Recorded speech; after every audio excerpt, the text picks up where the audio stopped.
everyone, welcome to my channel. My name is Brittany, and in today's video I will be making a tutorial about how to make a gallery wall listing photo for your Etsy shop for your digital download gallery wall art set that you're trying to sell on your Etsy shop. As an additional bonus, I will be showing you how to do this 100% for free because I actually like to tell my viewers about a software called GIMP, G-I-M-P. And GIMP is basically like a free Photoshop. A group of people got together and coded a software so people like you and me could use something like Photoshop for free. It's amazing. So I love to tell people about GIMP so artists like you and me can use it and not have to spend any money to get started selling on Etsy. If you find anything in this video useful or you want to just stick around and follow some of my content, I like to do tech tutorials like this for artists. I like to do videos about painting and sewing. I do all kinds of creative endeavors on my channel. And my goal is just to help people. So if I helped you in any way today, please be sure to like, comment, and subscribe wherever you can because it tells YouTube's algorithm that I'm doing a good job and it will help push out my content to help even more people, which is my goal. I also want to give a big shout out to a couple of people. Kristen and Tanya, thank you for donating to the channel. I just saw those come through. I sincerely want to thank you. That will be going right back into the channel. I feel like I look like Elizabeth Holmes today, don't I? I'm giving that vibe. Did you see she got 11 years in jail? I hope it was worth it. Those people are like, what's that word? Megalomaniac? A person who is obsessed with their own power. Yup, her and Elon Musk. How did I get here? I've rambled enough, let's just go ahead and get on to the tutorial. The first step to this is you're gonna need to find an actual photo of a gallery wall so you can manipulate the art that's in those frames and replace it with your own. Usually on this channel, I like to tell people to use something called Unsplash. It's a website that has tons of photos on it and you can use any of them for free. There's no like royalties or licenses that you have to worry about. Legally, it's fine to use. However, in this case, there's not that many options. Another option I did want to point out is it's a website called Creative Market. This is not free. However, sometimes when you're looking for something like with a really specific look, this is just the place to go. It has so many options and it supports artists too, like you and me. There are artists on here that are just selling photos like these that we're looking at here. This one I found here, you would get it says 6 photos of different gallery wall sets and you can just use that all throughout your shop. So there's another option I want to point out. There is a website called Freepik, F-R-E-E-P-I-K. I searched gallery wall mockup. There's a few options here. Make sure to set your filter to free and set this category here to photos. I found this is just for 2. I found this one here. This is for 5. I'm going to use this one in today's video just for demonstration purposes. Everything's nice and flat and square, so it'll be super easy to work with. So I'll link this in the description of this video if you want to follow along. First step is to download the photo. So go ahead and download to your computer. And then after that, you're going to open it in GIMP. And I'll meet you back in GIMP. Hi, baby girl. My sweet little lady. What are you doing? Alright, so I have now opened up this photo in GIMP. The first thing to address is, in the lower left there, they left some text. We're just going to paint over it. So what you're going to do is find the color picker tool. It looks like a little eyedropper. Click on that and click anywhere on the background, like the wall color, if you will. Click that. And now that has made your paintbrush color that same color as the background. So just go to your paintbrush tool and literally paint over it. Ooh, I just got a whiff of my perfume. If anyone is looking for a new perfume, Valentino Born in Roma, it smells amazing. I get whiffs of it and I'm like, oh, that smells nice. The next step is to basically trim out squares or rectangles, if you will, around the existing pieces of art in the frames so we can cut them out. We can either use the paths tool or the rectangle tool. The rectangle tool will be a lot faster, so I'm going to try to start with that. However, if these frames are even tilted like 2 degrees any which way, the rectangle tool will not help you. You'll have to use the paths tool, and I'll show you that in a second. To zoom in, I'm going to hold down Control and roll my mouse wheel, and I'm just going to click on this top left corner of the mat here and start dragging my mouse out, and I can let go at this point, and it started selecting a rectangle. So I'm going to click on this corner and just drag this around zoom in here. To zoom, control wheel, mouse wheel, position this exactly where I want. And then I forgot a crucial step. Let's right click on the layers and click add alpha channel. Let me explain what alpha channels are real quick. Alpha in GIMP, in Photoshop, whatever kind of art software, alpha means transparency. When you're specifying that you want to add an alpha channel to your project, you're telling it, hey, I want to allow some transparent parts of the image. I don't know if that makes sense, because basically what we want to do here is we're cutting out a hole where this art is right now. So I'm going to press delete right now. What just happened? Oh, I was on the wrong layer. Delete. And this checkerboard pattern represents nothingness. There's nothing there. There's literally a hole that we're looking at. It's a hole straight through the layer. Okay, so easy as that. I've done one. Let's move on to the next. I'm going to scroll in, doing control mouse wheel, click, drag this rectangle around, and delete. Click, drag the rectangle, delete, click, drag, delete. So these happen to all be perfectly square, so this rectangle tool is working great. Remember I said at the beginning, maybe they're not perfectly rectangular and this rectangle tool will be useless to you. So for this last frame, let me show you what I would use in a case where it's not perfectly square. I would use something called the paths tool. Looks like a little spray can. If you don't see it here in the top left, go to tools and then paths. It'll be right there. So the paths tool, you're basically manually selecting those 4 points of your rectangle. So let me show you how this works. We're going to zoom in here a little bit to this top left corner. I'm going to click once and that drops an anchor point. That's our first corner. I'm going to zoom out.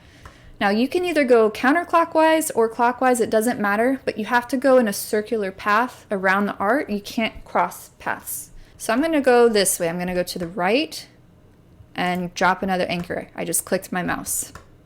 Now I'm going to go down, click, drop another anchor. To scroll left, hold down shift and move your mouse wheel. I'm going to click again.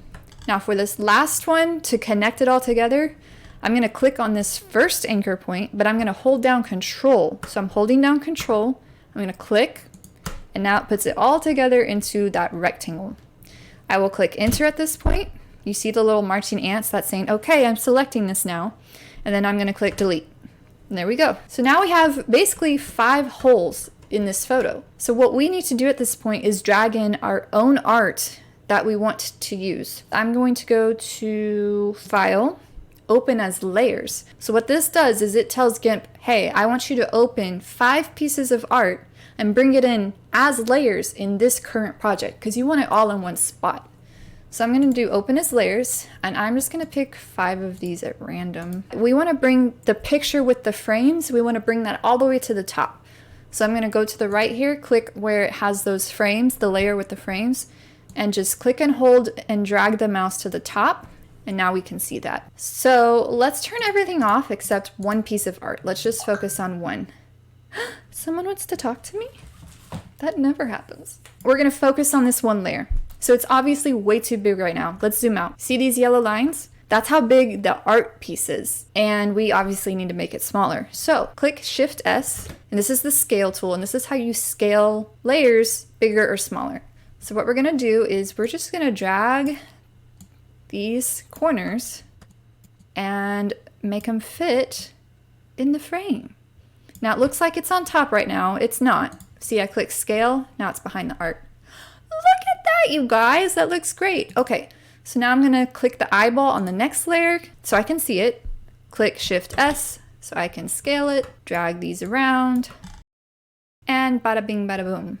And I'm just going to keep going with that. Turn on the next layer. Click Shift S. This is art top right, so I will move it here. Scale. Now the next one is art bottom left. Click Shift S. This one needs to be rotated. So let's rotate that first. To rotate, click Shift R. And you just hold your mouse wheel onto the art and you can start twisting it around. Or what I'm going to do is just highlight this right here and put 90 and click Enter or rotate. Now I can finish scaling. So Shift S, now I can make it the size I want. And the last one, Shift S. I also need to rotate that, so Shift R, I'm gonna change this. Let's just do 180, or, oh God, math.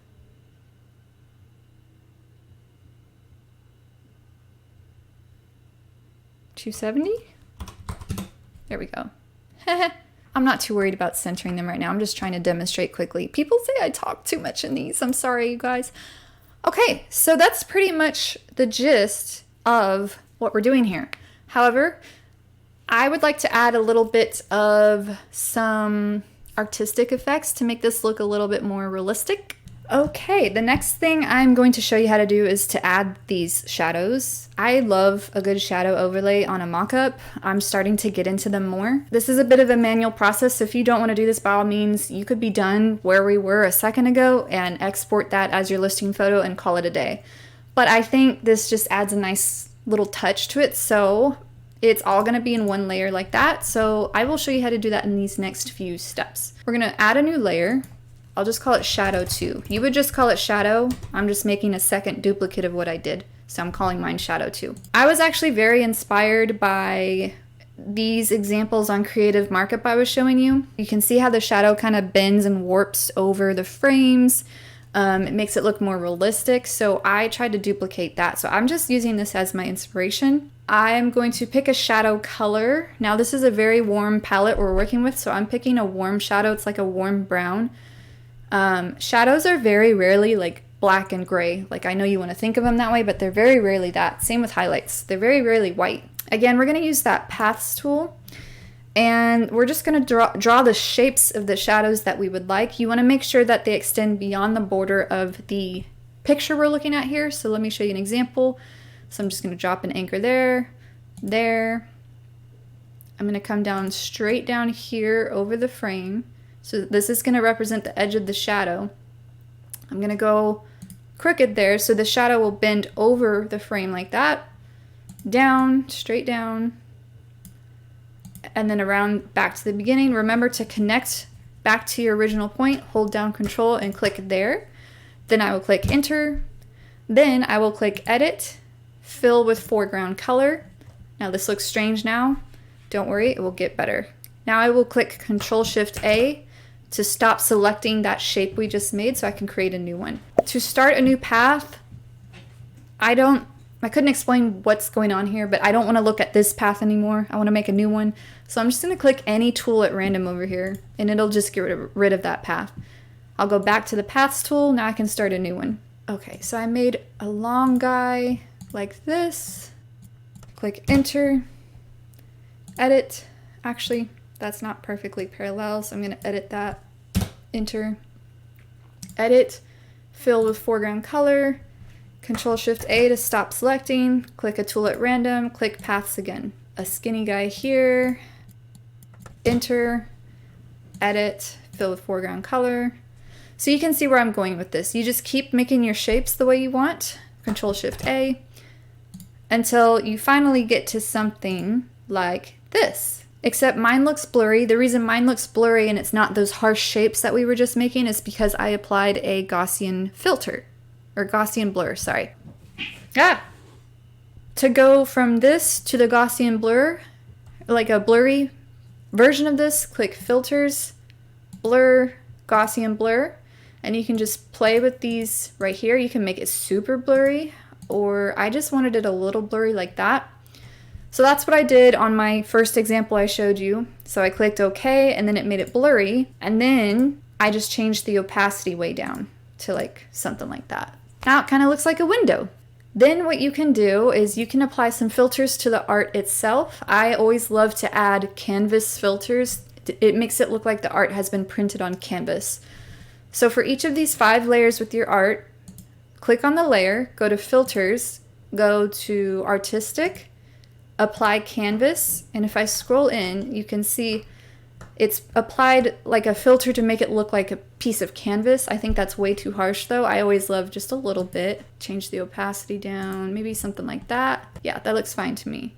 So you would go around and do that to everything. I will meet you back when I'm done.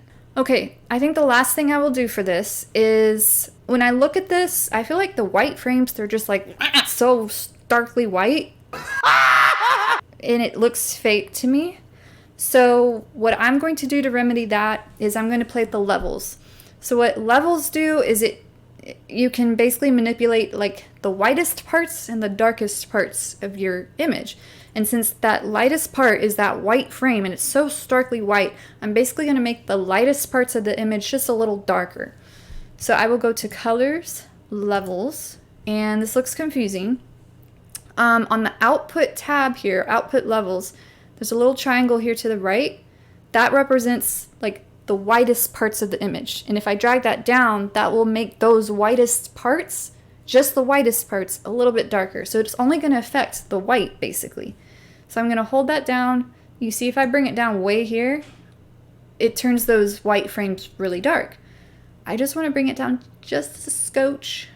I think that looks good right there. And I'm going to click OK. So at this point, what you could do is, so you don't have to do all that stuff again, you could save this as a template. You would click File, you would click Export As, and pick a place where you want this mock-up template to live. What I mean by template is you're going to save basically this picture of this frame with those 5 holes in it. You're going to save it just like this.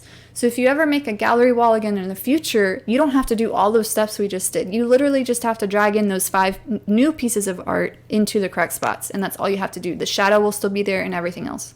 Just call it like gallery wall mockup template, and you want to put .xcf on the end. That's the extension file type for GIMP. You know how with Photoshop it's PSD? For GIMP, it's XS or XCF. So in your computer, when you see that file, you can double click on that and it will open this up just exactly as we're looking this with all those files, or sorry, with all those layers, and it'll be just like this. You don't have to do all those steps again. You just drag in your new art and you'll be good to go. But to export this as a listing photo for your Etsy shop, like you could call it whatever you want, gallery wall, mockup, listing, photo 1, make sure to put .jpeg on the end. Or I think Etsy supports PNG, I'm not sure. So this will export basically what we're looking at as an image, as a JPEG. You can upload that to your listing as a listing photo, and then your mockup will be all done. So I think that's all I need to tell you. Yeah, I think that's it. I tried to go fast. I've had people tell me I take way too long on these, so I hope it wasn't too fast. I feel like I was speed talking. Like I said at the beginning, if you found anything helpful in this video, make sure to like, comment, and subscribe wherever you can, because it tells the YouTube algorithm I am doing a good job, and I want to help push this content to people who need the help, because Lord knows, like when I was starting, I wish stuff like this existed. I didn't want to have to pay for Photoshop monthly to be able to get into the Etsy world, and I want to help people do it for free. Yeah, I think that's it for today's video. If you have suggestions or requests for future tutorials, drop it in the comments, and I will see you next time. Bye!